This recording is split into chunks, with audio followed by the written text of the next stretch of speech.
翻訳研究者の動画。皆さんこんにちは。この動画では翻訳単位について説明します。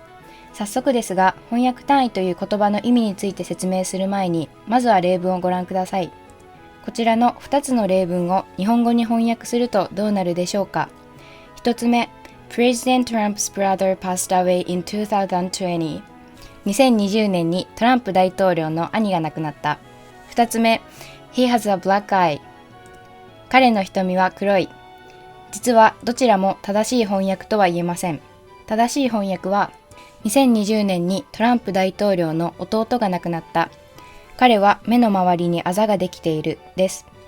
なぜこのような誤訳が起きてしまうかというと、通常翻訳をする際にはある起点言語の単位ごとに翻訳をしていくのですが、起点テクストと目標テクストの間、ここでは英語と日本語の間にはどうしても言語学的なズレが生じてしまうからです。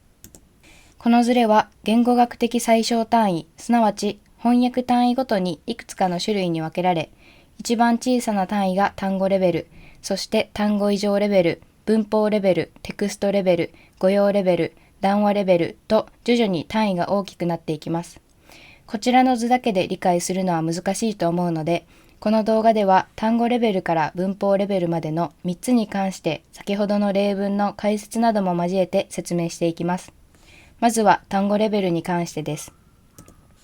こちらの例文の President Trump's brother passed away in 2020に使われている brother という単語は、一語だけでは兄を示しているのか弟を示しているのかわかりません。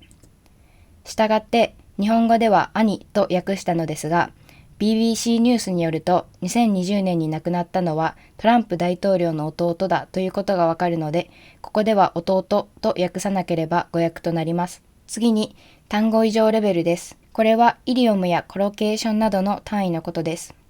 こちらの例文で使われているブラックアイは通常黒い瞳を表すのではなく、目の周りにできたあざを表します。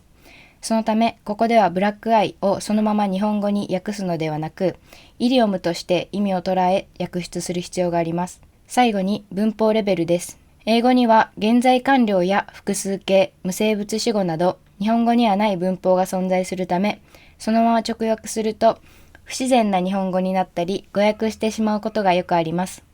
ではこちらの例文。This picture reminds me of my childhood。これはどのように翻訳されると思いますか？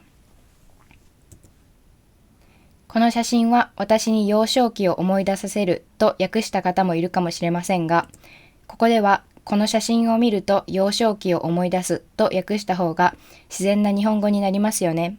このように言語が違うと起点テクストと目標テクストが対応しない場合が多くあります。そのため、翻訳単位ごとに適切な翻訳をしていく作業が大切だということがお分かりいただけたと思います。今回のキーワードは翻訳単位でした。次回の動画ではテクスト、語用、談話レベルに関してお話しします。ご視聴ありがとうございました。